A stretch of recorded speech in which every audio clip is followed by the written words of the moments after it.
नमस्ते। Business partnership ये शब्द तो हम सब ने सुना है, पर असल में इसका मतलब क्या है? चलिए आज समझते हैं वो 3 बेसिक चीजें जिन पर हर पार्टनरशिप टिकी होती है। अच्छा, तो कभी किसी के साथ मिलकर बिजनेस शुरू करने का ख्याल आया है?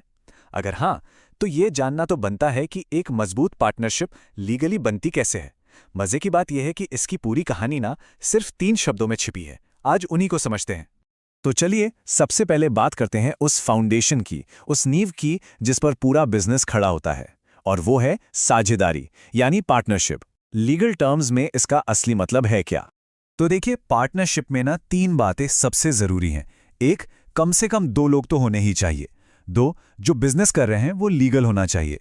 और 3, जो सबसे इंपॉर्टेंट है कि वो उस बिजनेस से होने वाले प्रॉफिट और लॉस दोनों को आपस में बांटने के लिए राजी हों। चलिए इन लीगल टर्म्स को ना थोड़ा और आसान बनाते हैं। एक एग्जाम्पल लेते हैं, रोहन और प्रिया का। मान लीजिए ये दोनों दोस्त हैं और साथ मिलकर एक ग्राफिक डिजाइन बिजनेस शुरू करना चाहते हैं। तो अब सवाल ये है कि रोहन और प्रिया के केस में साझेदारी का मतलब क्या हुआ? देखिए, ये सिर्फ एक आइडिया नहीं है कि चलो मिलके काम करते हैं।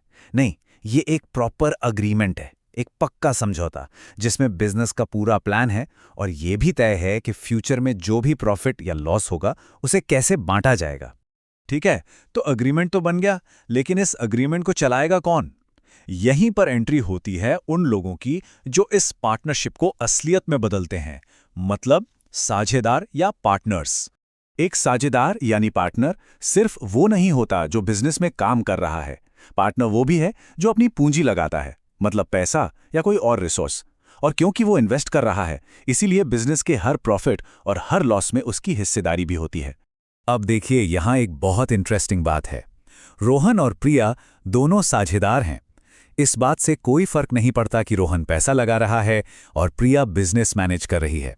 पॉइंट यह है कि दोनों ही बिजनेस में कंट्रीब्यूट कर रहे हैं और इसीलिए बिजनेस के फाइनेंशियल रिजल्ट्स के हकदार भी दोनों ही हैं। तो अब तक हमारे पास एक एग्रीमेंट है और उस एग्रीमेंट को चलाने वाले लोग भी हैं। अब बस एक आखिरी पीस बचा है इस पजल का, और वो है बिजनेस की पहचान, जिसे ये पार्टनर्स मिलकर बनाते हैं। और इसकी डेफिनेशन तो बहुत ही सिंपल है। जब पार्टनर्स मिलकर कोई बिजनेस चलाते हैं ना, तो उस बिजनेस को कलेक्टिवली, एक साथ, साझेदारी फर्म कहते हैं। बस यही उस बिजनेस का नाम है, उसकी आइडेंटिटी है।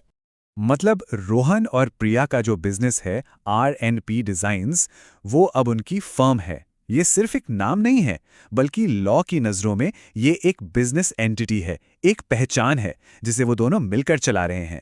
तो चलिए फटाफट से इन तीनों चीजों को एक साथ जोड़कर देखते हैं कि कैसे ये तीनों मिलकर एक कंप्लीट बिजनेस स्ट्रक्चर की पिक्चर बनाते हैं। तो सब कुछ जुड़ता कैसे है? देखिए, एक साझेदारी हुई जो कि एक अग्रीमेंट है। इस अग्रीमेंट की वजह से साझेदार मतलब लोग एक साथ आए और फिर इन सब ने मिलकर एक साझेदारी फॉर्म बनाई जो कि उनका बिजनेस है, जैसे R&P डिजाइन्स। और जाते जाते एक सवाल सोचने के लिए, एक सक्सेसफुल फर्म के लिए क्या ज्यादा जरूरी है? एक बहुत अच्छा सॉलिड लीगल एग्रीमेंट या फिर वो अच्छे साझेदार जिनके बीच अंडरस्टैंडिंग अच्छी हो? इस पर सोचिएगा जरूर।